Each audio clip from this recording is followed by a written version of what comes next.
दिवि सूर्यसहस्रस्य भवेद्युगपदुत्थिता यदि भासदृशी सा स्यात् भासस्तस्य महात्मनः।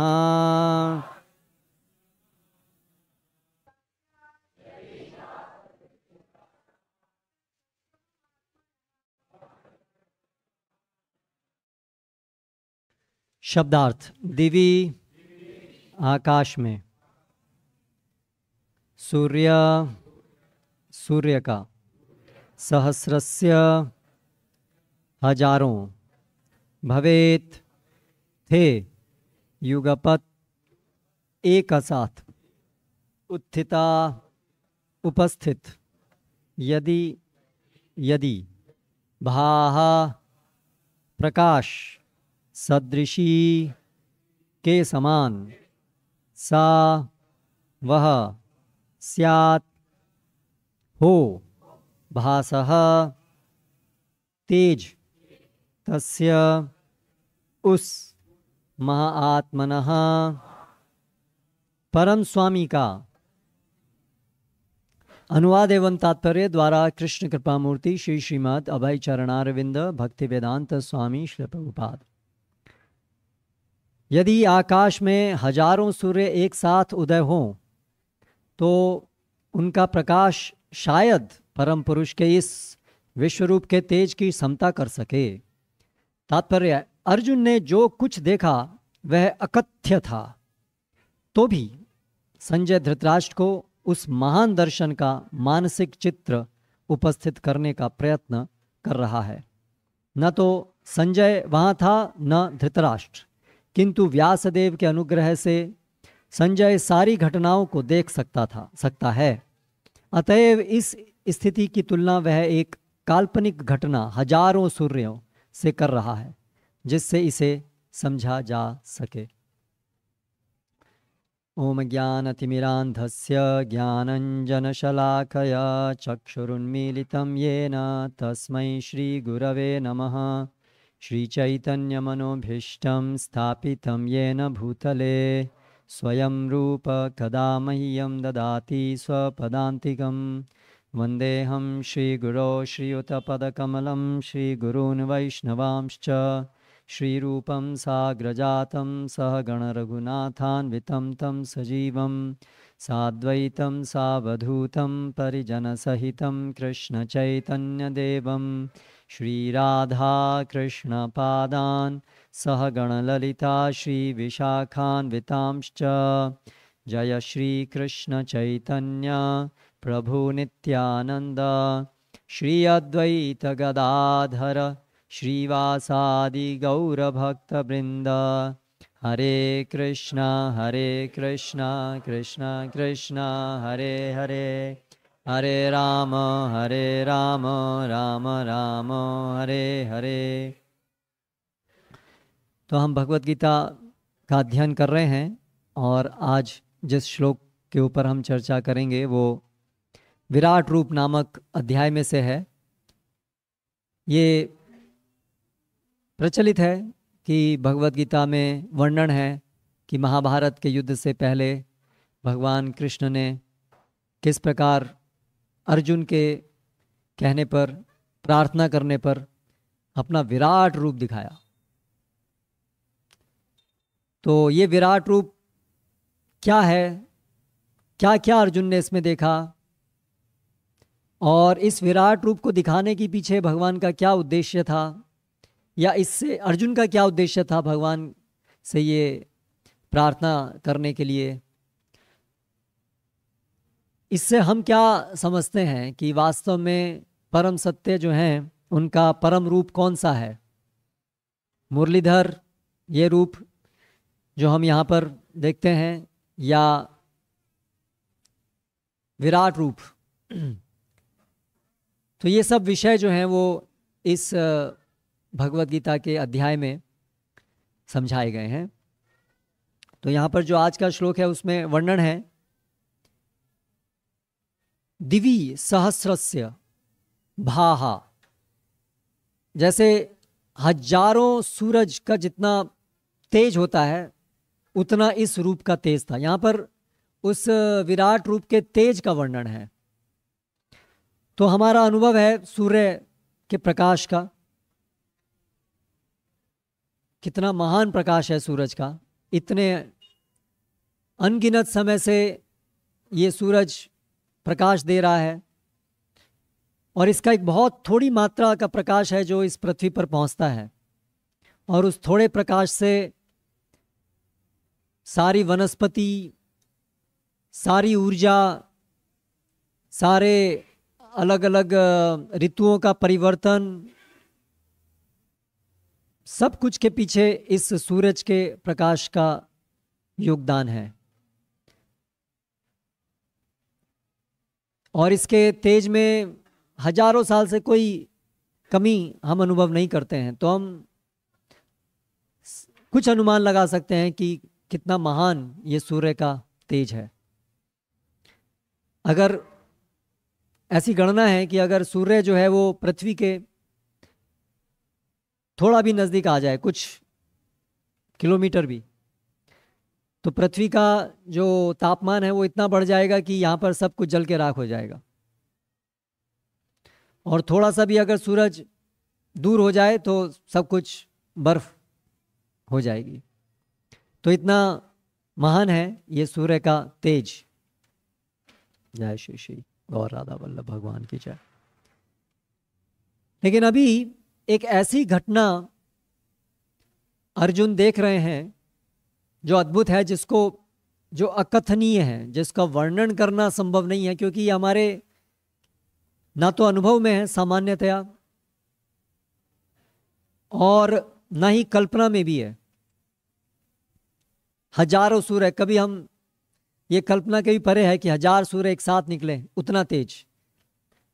तो यहाँ पर संजय जो हैं वो धृतराष्ट्र को वर्णन कर रहे हैं।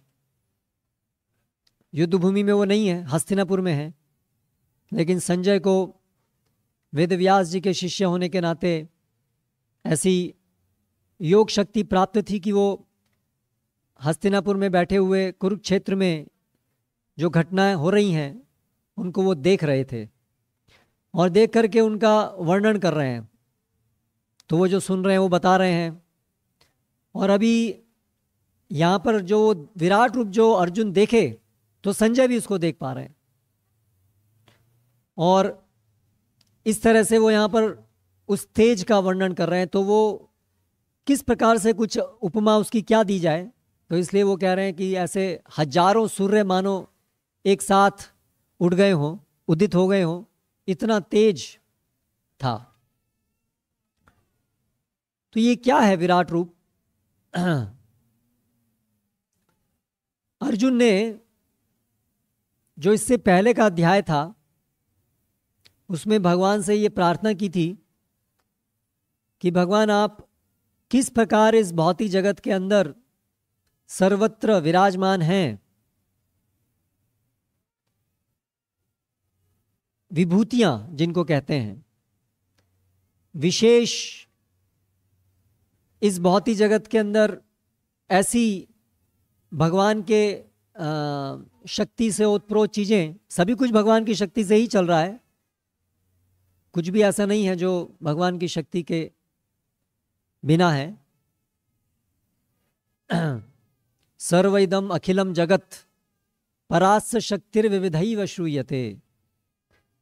परम सत्य की जो शक्ति है विविध, वो विविध शक्तियों से ही तदेदम अखिलम जगत, ये सारा जगत उनकी शक्ति का ही प्रकटीकरण है। किंतु इस भौतिक जगत में ऐसी विशेष चीज़ें कौन सी हैं जिनको देख करके हम भगवान की महिमा को समझ पाएं, ऐसी प्रार्थना अर्जुन ने की थी।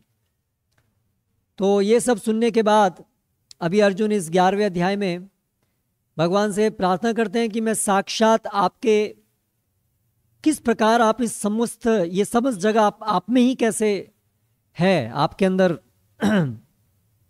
समाया हुआ है, यानी आप ही इस समस्त जगत के स्रोत हैं, ऐसा मैं रूप आपका देखना चाहता हूं। इसको विराट रूप कहते हैं। तो इसके लिए हम एक यहाँ पर अपने बाहर भी देखा होगा, एक दीवार पे यहाँ पर लगा है गोलोक चार्ट लगा हुआ है। तो यहाँ पर ये एक चित्रण है जिसमें विराट रूप क्या है उसको हम कुछ समझने का प्रयास करेंगे। तो यहाँ पर क्या दिखाया है,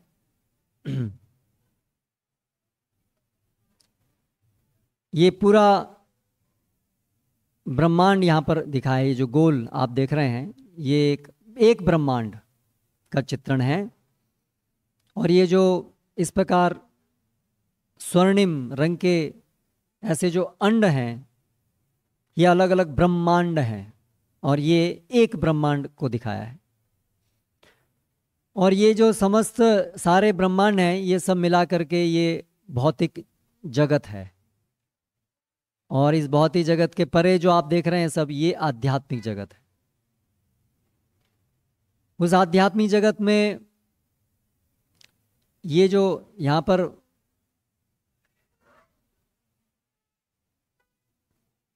ये वैकुंठ जगत का चित्रण है और सबसे ऊपर ये गोलोक धाम का वर्णन है। ये सब जो विवरण है ये शास्त्रों में श्रीमद् भागवतम, ब्रह्म संहिता, पुराण, अलग अलग जगह उसके जो प्रमाणों के साथ में यहाँ पर दिया हुआ है। साइड में आप बाहर जाएंगे तो आप उसको पढ़ सकते हैं।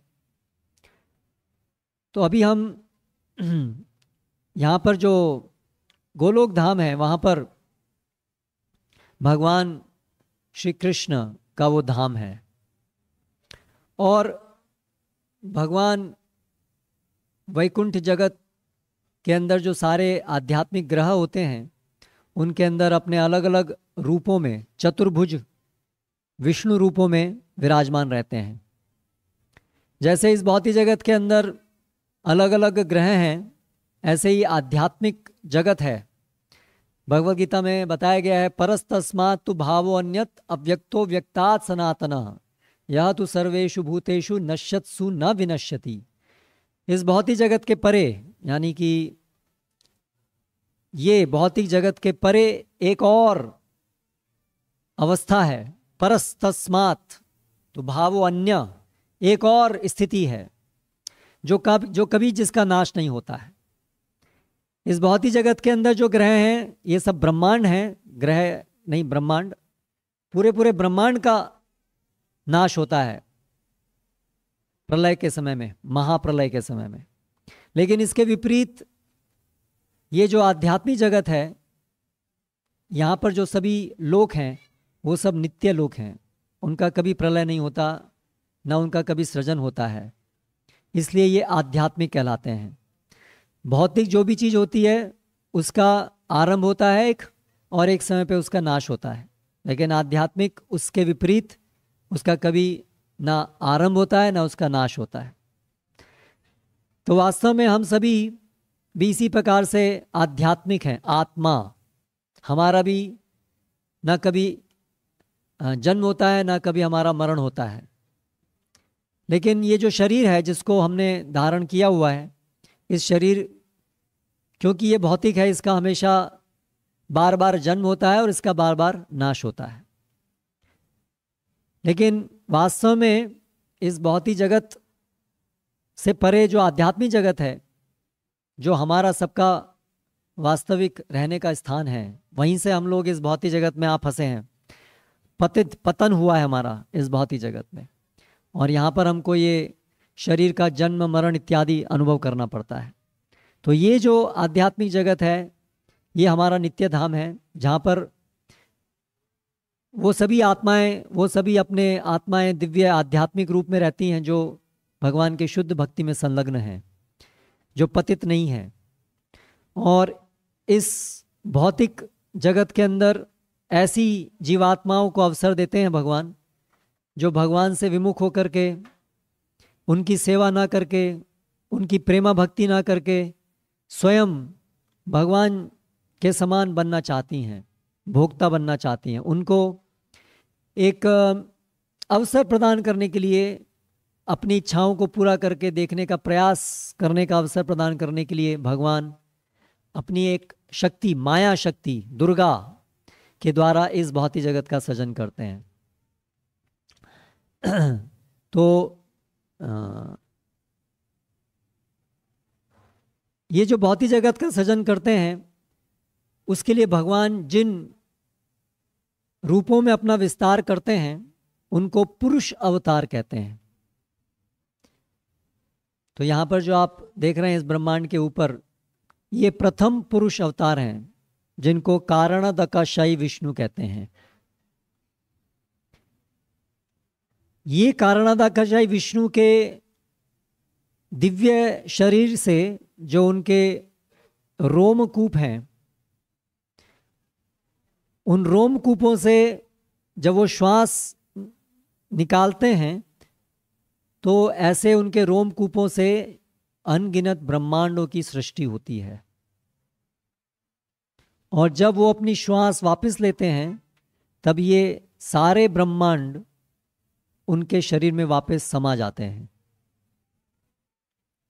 तो ये जो ब्रह्मांड है, इनकी जो आयु है वो केवल इन महाविष्णु या कारणदकाशायी विष्णु भी जिनको कहते हैं, उनके केवल एक श्वास के बराबर है। फिर जब ये ब्रह्मांड बनते हैं तो इन ब्रह्मांडों में दोबारा से भगवान कृष्ण अपना एक दूसरा विस्तार करते हैं। जैसे पहले यहाँ किया कारणदकाशायी विष्णु, ऐसे ही अभी दूसरा विस्तार करते हैं जिनको बोलते हैं गर्भदकाशायी विष्णु। तो हर एक जो ब्रह्मांड है यहाँ पर आप देख रहे हैं, ये एक गोल है, अंड के समान है, और ये इसकी परतें हैं।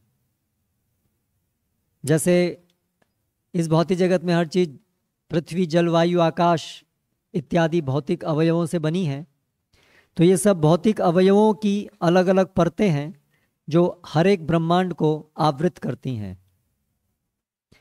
इस तरह से ये हर ब्रह्मांड के अंदर जो स्थान होता है वो आधा एक समुद्र से भरा होता है जिसको गर्भ समुद्र कहते हैं। उदक, उदक मतलब समुद्र, गर्भोदक। और भगवान का वो रूप जो इस गर्भोदक समुद्र में शयन करता है उनको गर्भोदकाशायी विष्णु कहते हैं। ये दूसरे पुरुष अवतार हैं। पहले पुरुष अवतार हैं कारणदकाशायी विष्णु जिनके रोम छिद्रों से अनंत ब्रह्मांड निकलते हैं।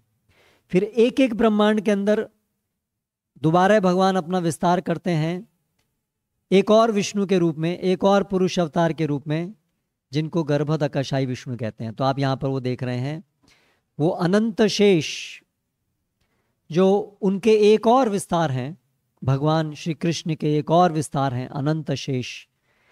उनकी शैया के ऊपर वो शयन करते हैं और लक्ष्मी जी उनके पाद संवाहन करती हैं। और ये जो गर्भदकाशायी विष्णु हैं उनकी नाभि से एक कमल पुष्प उदित होता है। ये जो आप देख रहे हैं यहाँ पर, ये कमल पुष्प है सबसे ऊपर इस ब्रह्मांड में, जिसमें इस ब्रह्मांड के अंदर जो प्रथम जीव हैं ब्रह्मा, उनकी उत्पत्ति होती है। ये जो कमल पुष्प जो भगवान की नाभि से निकलता है ये ब्रह्मा जी का धाम है, ब्रह्मा जी की उत्पत्ति का स्रोत है ये कमल पुष्प, और उनका स्थान भी है। इस तरह से ये जो ब्रह्मलोक है ये ब्रह्मांड के अंदर सबसे उच्चतम लोक है और सबसे प्रथम लोक है जिसका सृजन स्वयं भगवान विष्णु करते हैं। तो भगवान विष्णु उनको ब्रह्मा जी की उत्पत्ति करने के लिए लक्ष्मी जी की सहायता की आवश्यकता नहीं पड़ती है।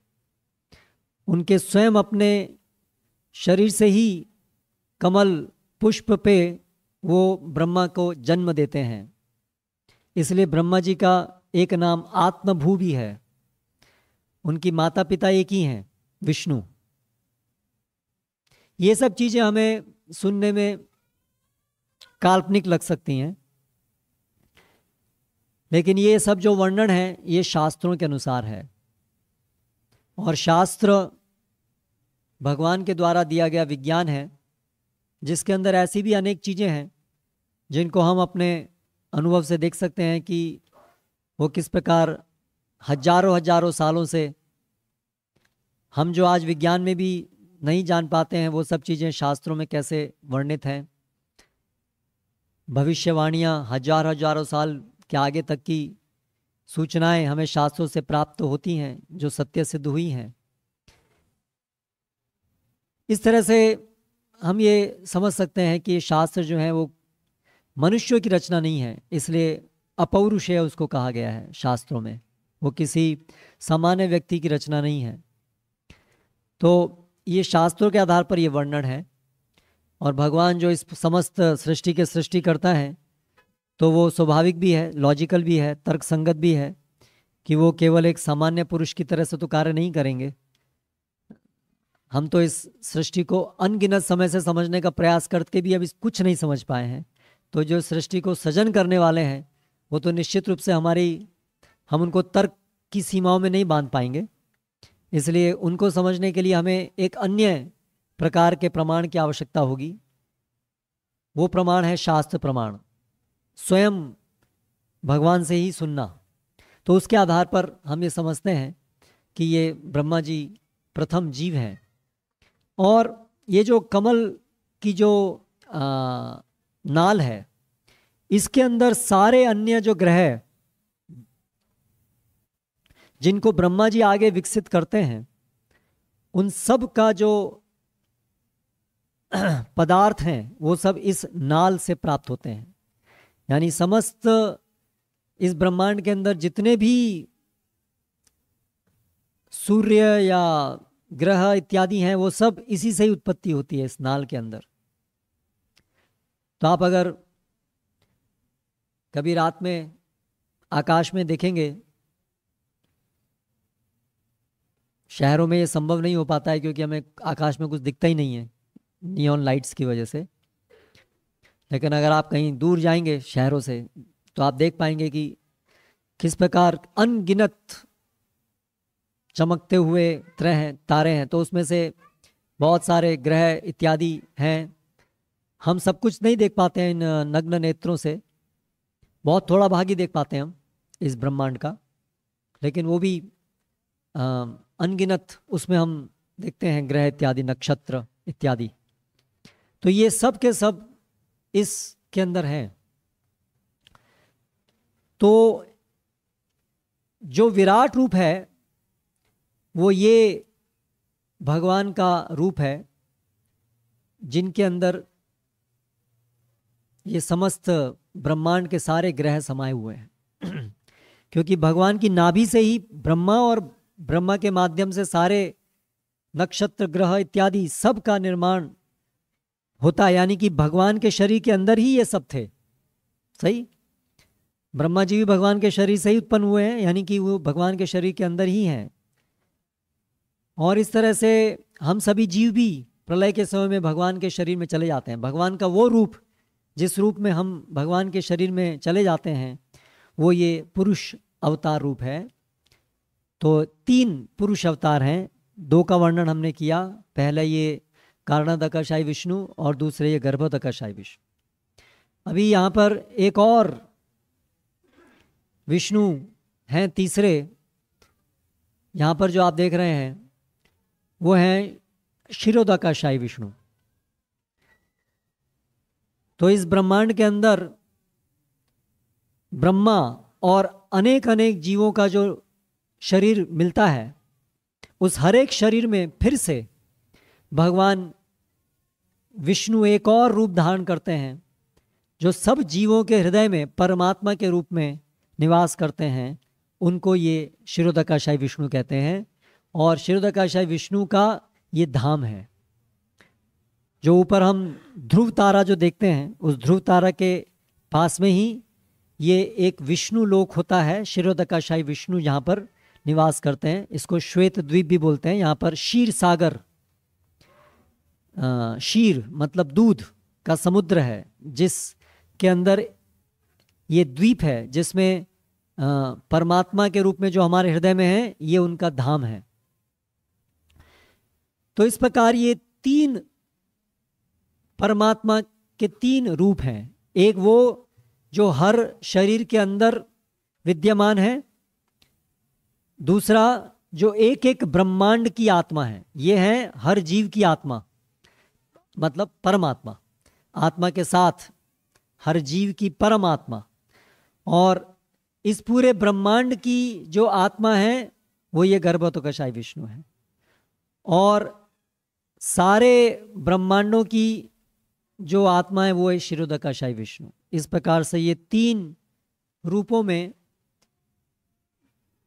पुरुष अवतार के रूप के द्वारा इस समस्त भौतिक जगत का सृजन, पालन और संहार भगवान विष्णु के द्वारा होता है। तो जो विराट रूप जो अर्जुन ने देखा, उसमें ये देखा कि कैसे कृष्ण के शरीर में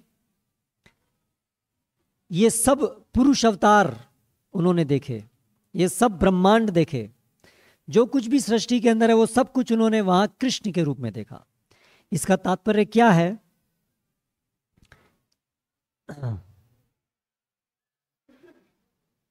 ये जो यहां पर गोलोक धाम में जो भगवान श्री कृष्ण हैं, वो अर्जुन 5000 साल पहले इस भौतिक जगत के अंदर ये जो पृथ्वी है, यहाँ पर आप देखेंगे तो ये 14 भुवन दिखाए हैं। इतना स्पष्ट नहीं होगा, इतना इसका रेजोल्यूशन नहीं है।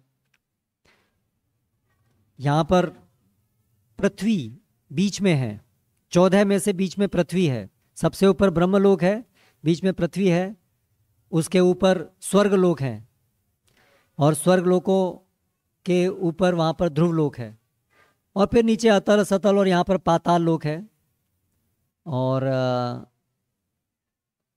यहाँ पर ये नरक लोक हैं। तो भगवान 5000 साल पहले श्री कृष्ण आध्यात्मिक जगत से अवतरित होते हैं पृथ्वी पर। वृंदावन, इस पृथ्वी के ऊपर जो मथुरा वृंदावन है, वहाँ पर 5000 साल पहले भगवान श्री कृष्ण स्वयं अवतरित होते हैं। वो श्री कृष्ण अर्जुन के सम्मुख खड़े हैं कुरुक्षेत्र में। उन श्री कृष्ण के अंदर, उनके शरीर में अर्जुन दर्शन करते हैं ये समस्त ब्रह्मांडों का। अर्थात ये जो श्री कृष्ण हैं, ये ही इन सभी पुरुष अवतारों के आदि स्रोत हैं। जो सभी परमात्मा जो हमारे हृदय में है, वो भगवान कृष्ण का ही विस्तार हैं, वो उन्हीं का एक अंश हैं। भगवद गीता में भगवान स्वयं इसकी पुष्टि करते हैं। द्वाविमौ पुरुषौ लोके शरश्चाक्षर एव च शरस सर्वाणि भूतानि कूटस्थम अक्षर उच्यते। इस भौतिक जगत में दो प्रकार के जीव हैं, भगवान बताते हैं, एक बद्ध और एक मुक्त, क्षर अक्षर। उत्तम, आगे कहते हैं भगवान, उत्तम पुरुषस्त्वन्य परमात्मा इति उदाहृतः यो लोकत्रयमावित्य बिभर्ति अव्यय ईश्वरः। इन दोनों जीवों से परे एक और जीव हैं जिनको परमात्मा कहते हैं। परमात्मा इति उदाहृतः, जिनको परमात्मा के नाम से जाना जाता है। यो, यह लोकत्रयम, जो तीनों लोकों में, ये जो तीनों लोक हैं, भूर्भुवः स्वः, या कई बार ये 14 भुवनों को 3 लोकों भी कहा जाता है, इनमें प्रवेश करके इन सभी लोकों का पोषण करते हैं। ऐसे अव्यय ईश्वर जो परमात्मा हैं, उनको परमात्मा कहते हैं। यस्मात् क्षराद अतीतो हम, आगे कहते हैं श्री कृष्ण, ये 15वां अध्याय है। यस्मात् क्षराद अतीतो हम अक्षरादपि चोत्तम अतोऽस्मि लोके वेदे च जानाति पुरुषोत्तमः। क्योंकि मैं क्षर अक्षर दोनों जीवों से परे हूं, उत्तम, और मैं ही इन समस्त लोकों का पोषण करता हूं, इसलिए मैं ही उस परमात्मा के रूप में जाना जाता हूं शास्त्रों में। तो इस प्रकार से भगवत गीता के द्वारा हम ये समझ सकते हैं कि जो परमात्मा हमारे हृदय में वास करते हैं, जो इस पूरे एक एक ब्रह्मांड के परमात्मा हैं, और जो समस्त भौतिक जगत के जो परमात्मा हैं, ये तीनों विष्णु रूप, ये भगवान के एक अंश हैं, भगवान के एक विस्तार हैं। तो ऐसे श्री कृष्ण के सम्मुख अर्जुन खड़े थे, और वो जब भगवान कृष्ण से प्रार्थना करते हैं कि वो अपना विराट रूप दिखाएं, तो ये रूप भगवान उनको दिखाते हैं जिसमें वो देख पाते हैं कि कैसे श्री कृष्ण ही परमात्मा के भी स्रोत हैं, परमात्मा उन्हीं के विस्तार हैं और समस्त ब्रह्मांड के विस्तार हैं। तो इस प्रकार एक बहुत महत्वपूर्ण शिक्षा हमें यहाँ से मिलती है, वासुदेवम सर्वम इति। जो भी कुछ है वो सब भगवान कृष्ण के ही द्वारा उद्भूत है, वही सभी के आदि स्रोत हैं। इस भगवान के विराट रूप में अर्जुन ने समस्त देवताओं को भी देखा, रुद्र, शिव, ब्रह्मा, सभी को उन्होंने देखा। तो इस प्रकार से भगवान श्री कृष्ण ने इस विराट रूप के द्वारा ये स्थापित किया कि वे ही सबके आदि उद्गम हैं, जिसको भगवान श्री कृष्ण ने इससे पहले कहा भी था 10वें अध्याय में, अहम सर्वस्य प्रभवो मत्तः सर्वम प्रवर्तते। अहम सर्वस्य प्रभवः, मैं सभी का स्रोत हूं, मत्तः सर्वम प्रवर्तते, मुझसे ही सभी चीज का उद्भव हुआ है। इस चीज को साक्षात अर्जुन ने प्रार्थना की कि बहुत से लोग हैं जो आपके वचनों के आधार पर आपको स्वीकार नहीं करेंगे, तो कृपया आप ऐसे लोगों को एक प्रमाण देने के लिए आप अपना वो रूप दिखाएं जिसमें मैं देख पाऊं कि कैसे आप सभी के स्रोत हैं। तो ये वो विराट रूप है जिसके द्वारा भगवान ने अर्जुन के माध्यम से हम सभी लोगों के लिए ये प्रमाण प्रस्तुत किया कि भगवान श्री कृष्ण न एक सामान्य व्यक्ति हैं, न एक असामान्य व्यक्ति हैं, परंतु वो परम व्यक्ति हैं, परम पुरुषोत्तम हैं, वो ही सभी के आदि उद्गम स्रोत हैं। इसलिए वो हम सबके परम पिता और इसीलिए वो भगवान हैं। कृष्ण को भगवान शास्त्रों में कहा गया है, माना गया है। वो केवल ऐसा नहीं है कि वो केवल एक अवधारणा है या कुछ लोग उनको मानते हैं, लेकिन वास्तव में भगवान के अंदर श्री कृष्ण, क्योंकि उनके अंदर भगवत्ता के सारे गुण हैं, भगवान होने के गुण उनके अंदर हैं, वो सभी चीज़ों के आदि स्रोत हैं, सभी चीज़ों के पालन करता है, सभी चीज़ों के संहार करता है, इसीलिए उनको शास्त्रों में भगवान कहा गया है। इस आधार पर उनको भगवान स्वीकार करते हैं अर्जुन भी और महान महान सभी आचार्य। व्यासदेव जब कृष्ण कोई चीज़ कहते हैं तो बोलते हैं श्री भगवान उवाच। तो इस तरह हमें संशय रहित होकर के ये समझना चाहिए कि श्री कृष्ण परम पुरुष हैं और भगवान हैं, और इसीलिए हमारा कर्तव्य है कि हम उनकी सेवा करें, जिसको भक्ति कहते हैं। अगर हम उनकी सेवा नहीं करेंगे तो हम माया की सेवा करेंगे, उनकी एक शक्ति की सेवा करेंगे। सेवा तो हम उनकी करेंगे ही, कर ही रहे हैं, क्योंकि उनकी सेवा के बिना हमारी कोई स्थिति है ही नहीं। लेकिन हम अभी अगर उनकी सेवा ना करके नकल करके भोक्ता बनना चाहते हैं तो परिणाम क्या होता है कि हमें उनकी माया शक्ति की सेवा करनी पड़ती है, जो परोक्ष में उन्हीं की सेवा है, लेकिन उस सेवा में हमें हमेशा जन्म मृत्यु का ये कुचक्र प्राप्त होता है, हमें अनेक अनेक कष्ट प्राप्त होते हैं इस शरीर के साथ। क्यों? क्योंकि हम भगवान का विद्रोह करके भोक्ता बनना चाहते हैं। जैसे कि एक जेल होती है, कोई भी देश के अंदर जेल होती है, जो नागरिक सरकार के नियमों का उल्लंघन करते हैं उनको जेल में डाला जाता है। जेल का वास्तविक उद्देश्य उनको अ, सही बनाना होता है, उनको सही रास्ते पे लाना होता है। तो उसी प्रकार से भगवान ऐसे हम सभी जो जीव हैं जो भगवान का विद्रोह किए हैं उनको वापस सही मार्ग पर लाने के लिए ये भौतिक जगत बनाते हैं, जिससे कि हम अपनी एक तरीके से भौतिक इच्छाओं की पूर्ति भी करने का प्रयास करें और अंत में ये समझें कि ये इच्छा पूर्ति करने पर भी हम सुखी नहीं हो सकते, क्योंकि भौतिक जगत हम भोक्ता नहीं हैं, हम सेवक हैं। हम अपनी स्वाभाविक स्थिति से अगर परे अलग भोक्ता बनना चाहेंगे तो वो कभी भी हम उसमें सुखी नहीं हो सकते। हम ये सब देख रहे हैं, है ना। इस भौतिक जगत में कोई सुखी नहीं हो सकता, क्योंकि हम सभी यहाँ पर नकल कर रहे हैं भगवान की।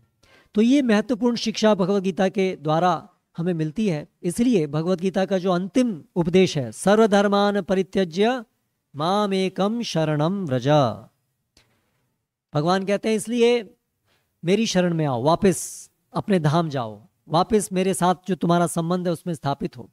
तो भगवान को शरणागत होना हमारे लिए स्वाभाविक है, क्योंकि भगवान परम ईश्वर हैं, भगवान हम सबके आदि स्रोत हैं, भगवान हम सबके परम हितैषी हैं। इसलिए वो शरण्यम है, वो शरण लेने योग्य है। अगर हम उनकी शरण नहीं लेते हैं तो हम इस भौतिक जगत में भटकते रहेंगे, जैसे अभी करोड़ों करोड़ों करोड़ों करोड़ों जन्मों से भटक रहे हैं। इसलिए ये भगवत गीता का उपदेश है, भगवान श्री कृष्ण का उपदेश, और ये उद्देश्य है विराट रूप को दिखाने का, अर्जुन की प्रार्थना करने का, कि विराट रूप के द्वारा हम ये समझ पाएं कि कृष्ण ही परम पुरुष हैं, और उसके द्वारा आसानी से हम अपने हृदय को स्थापित कर पाएं कि हम भगवान की शरण लें, भगवान की अधीनता को स्वीकार करें। भगवान हमारे स्वामी हैं, इस चीज़ को स्वीकार करें। श्री कृष्ण हमारे परम स्वामी हैं, परम नियंता हैं, और इसलिए हमारी प्रेम के परम पात्र हैं, हमारी सेवा के परम पात्र हैं।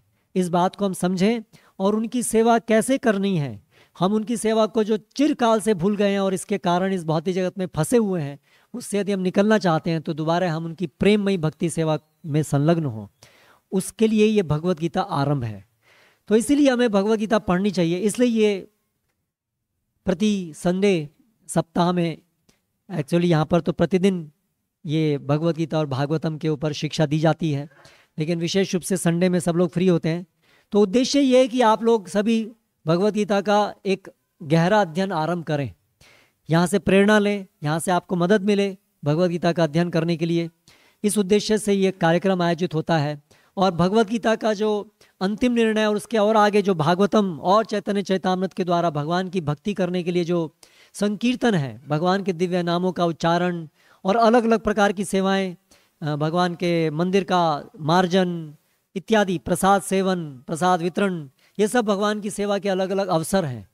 तो ये जो कार्यक्रम है इनका आयोजन होता है आप सभी लोगों को भगवान की सेवा में आप कैसे आगे बढ़ सकते हैं, और इस प्रकार जो हम सब संबंध भूल गए हैं भगवान के साथ उसको पुनर्स्थापित कर सकते हैं, उस उद्देश्य से ये कार्यक्रम होता है।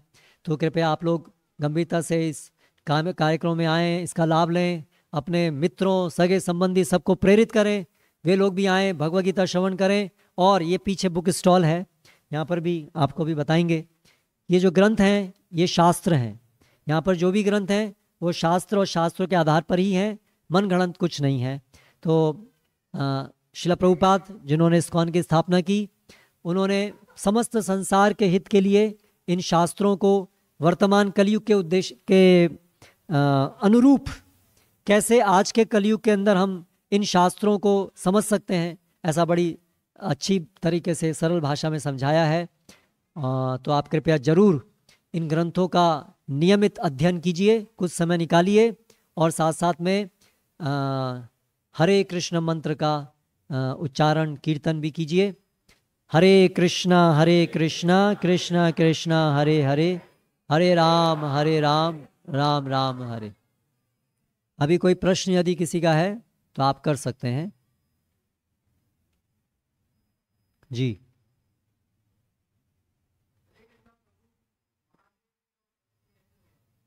महादेव जी का उत्पत्ति कैसे हुआ? क्षीरम यथा दधि विकार विशेष योगा संजायते नहीं ततः पृथगस्ति हेतो यह शंभुताम अपि तथा समुपेत्य कार्यम गोविंदमादि पुरुषम तमहम भजामी। बैठिए। ये ब्रह्म संहिता का श्लोक है जिसमें वर्णन है गोविंदम आदि पुरुषम। गोविंद जो है वो आदि पुरुष हैं। और क्षीरम यथा दधि विकार विशेष योगात, जिस प्रकार दूध से उसमें खटास मिलाने से वो दूध दही में परिवर्तित होता है, उसी प्रकार शंभु शिव जी जो हैं वो भगवान विष्णु का एक विस्तार है। Can show works still.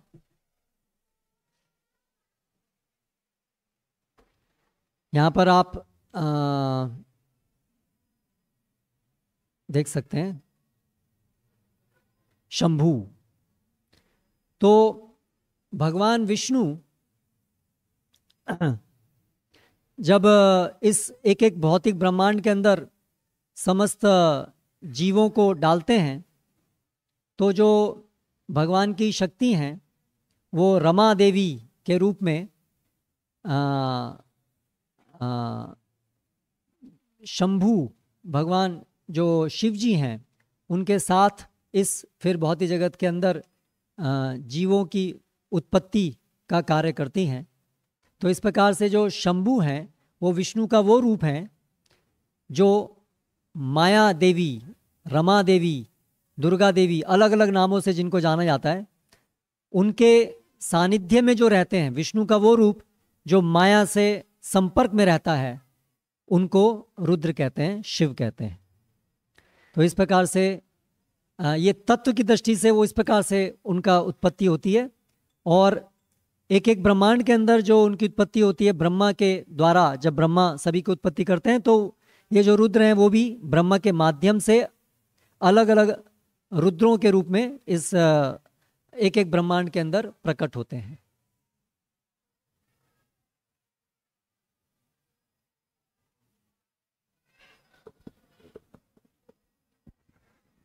हरे कृष्णा प्रभु जी। हरे कृष्ण। आपने बताया था ब्रह्मा जी के माता पिता का एक नाम, वो would you please just repeat?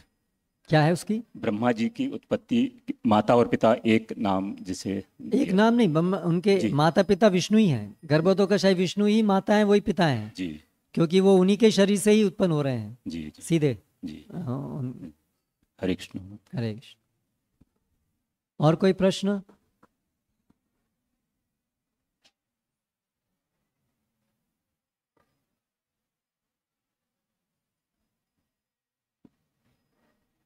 ठीक है, तो यहाँ पर हम समाप्त करते हैं। श्रील प्रभुपाद की जय।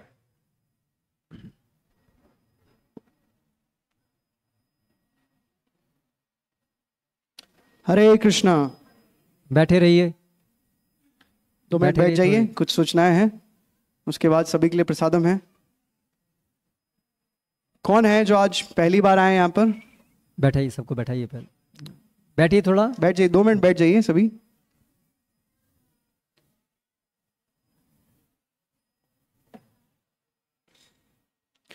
हरे कृष्णा। कौन है जो पहली बार आए हैं? एक बार हाथ उठा सकते हैं। हरे कृष्णा। तो आप सभी का स्वागत है इस रविवार सत्संग कार्यक्रम में।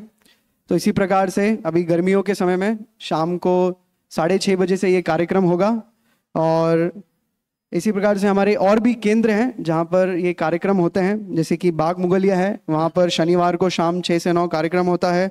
कोलार है, वहाँ पर रविवार को शाम 6 से 9 कार्यक्रम होता है। संत हेदा रामनगर है, वहाँ पर भी शनिवार को कार्यक्रम होता है 6 से 9। और जो युवक हैं, जो स्टूडेंट्स हैं, बॉयज़ और गर्ल्स, उनके लिए भी यहाँ पर कार्यक्रम होता है। सैटरडे को बॉयज़ के लिए शाम 6 से 8 प्रोग्राम होता है, और संडे को जो गर्ल्स हैं उनके लिए शाम 4 से 6 बजे कार्यक्रम होता है। और जो भी पहली बार आए हैं और जो भी अभी तक हमारे व्हाट्सएप ग्रुप से नहीं जुड़े हैं, तो बाहर बुक स्टॉल के पास में हमारे व्हाट्सएप ग्रुप के QR कोड लगे हैं। तो अगर आप ग्रुप में जुड़ जाएंगे तो आपको जो भी आगे आने वाले कार्यक्रम हैं, प्रोग्राम हैं, उन सब की जानकारी मिलती रहेगी। और हमारा एक व्हाट्सएप चैनल है जिसमें भगवान श्री गौर राधा वल्लभ के बहुत ही सुंदर दर्शन अपलोड होते हैं। तो बुक स्टॉल के जस्ट बगल में एक QR कोड है, उसे स्कैन करेंगे तो आपको डेली सुबह भगवान के दर्शन आपके फ़ोन पर मिल जाएंगे। और हमारा एक YouTube चैनल है इस्कॉन भोपाल नाम से, जैसे आपने ये कक्षा सुनी, इसी प्रकार से और भी अलग अलग विषय पर, भगवत गीता के ऊपर, भागवतम के ऊपर और अन्य विषयों के ऊपर अलग अलग प्लेलिस्ट हैं। अगर आप इस्कॉन भोपाल इस नाम से YouTube चैनल पर जाएंगे और प्लेलिस्ट सेक्शन में देखेंगे तो कई सारे प्रवचन हैं, उसे सुन सकते हैं।